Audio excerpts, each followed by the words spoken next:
22nd Street, just north of the University Square Mall.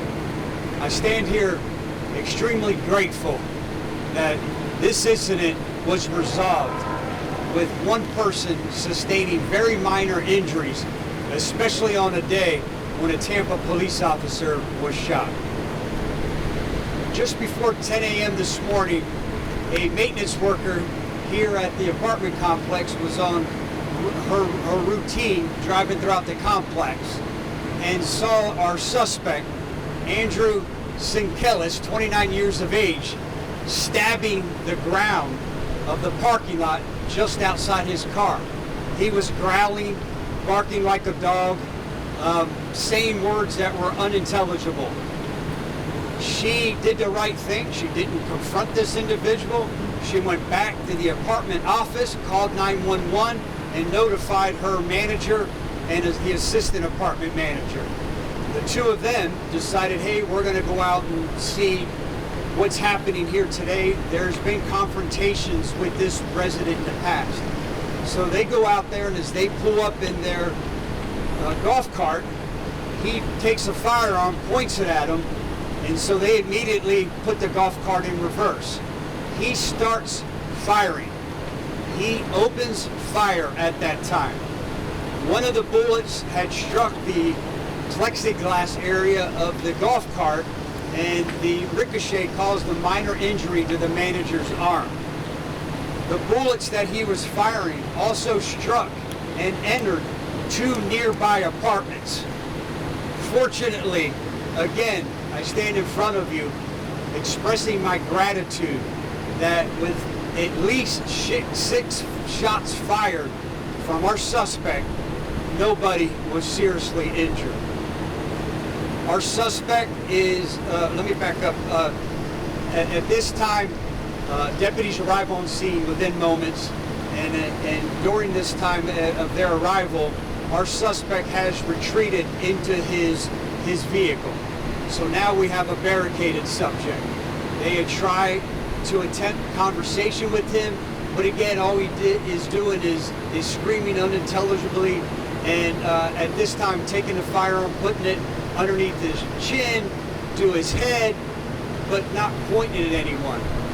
At one point, he puts the gun on the dash. He takes the gun, picks it back up again, and puts it on the seat of the driver's side, of the passenger seat. During this time, they tried to establish some type of rapport to try to de-escalate the situation.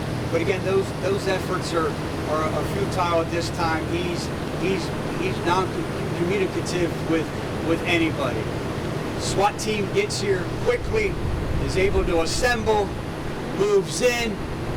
As they move in with 2 of our armored vehicles, they discharge 4 rounds of a gas irritant inside the vehicle, but again, ineffective. The gas is ineffective. I think the gas was affected the SWAT operators more than they did our bad guy during this time. Because even after this was over and I walked up, it was still a strong smell of this gas irritant coming from the vehicle. So they made the determination, since the gun was placed, that there was a small opportunity, a small window. So they moved in, opened the door. They attempted to retrieve our bad guy from the car. He is being combative, so they used their taser. The taser is effective at this point. They're able to gain control, remove him from the vehicle, and place him peacefully under arrest. Michael Sinkelis is now facing 2 counts of attempted murder. We now know that he's a recent resident, a new resident of this apartment complex. He just moved in June of this year. We are told he moved here after he was discharged from the United States Marine Corps. I have to tell you, there's a lot of gratitude here today that there were minor injuries, that none of our deputies were injured, but I also have to take a moment to thank our county commissioner, our county commission, our county administrator, and this community. This is a textbook example of how, when you provide your local sheriff's office the tools, equipment, and training they need, to operate, incidents like this can be peacefully and swiftly resolved before anyone has the opportunity to get further injured. Is there any questions that I can attempt to answer at this point? Can you say his name again? Yeah, Michael Sinkelis, 29 years of age. And we'll certainly put that out to you. The spelling's a little different than you normally would think, so we'll get that information out here very shortly. Is this the golf cart that was involved? Yes, and that's why I asked that the golf cart be staged here. Imagine pulling up, they're a very short distance, 5 to 10 yards away. When he pulls out the gun, they're like, I shouldn't be here. He's gonna kill us. They put it in reverse, and as you can see the bullet hole here, I'm still baffled how one of these representatives from the apartment complex, the manager or assistant manager, wasn't struck. I can't believe that they were only struck with a ricochet or a piece of the glass, and that we're not talking about something more serious. Where is his car? His car's in the rear of the complex. We do have some photos of that. We'll release that as well, where you can see where the SWAT operators deployed gas trying to get him to exit the vehicle. Where are they now? He did go to the hospital to get checked out. He's fine. The only thing wrong with him was the prongs, where the prongs went in.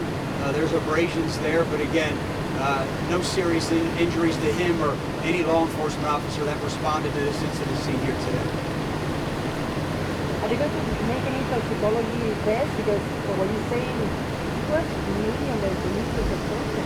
If I understand correctly, you were asking if he made any type of statements or any type of threats? Are they doing a toxicology test? Oh, probably not. Again, that's up to the detectives. I don't believe that that him being under the influence played a role in what occurred here today. Sure, thank you. All right, thank you, everyone. Stay out of the heat.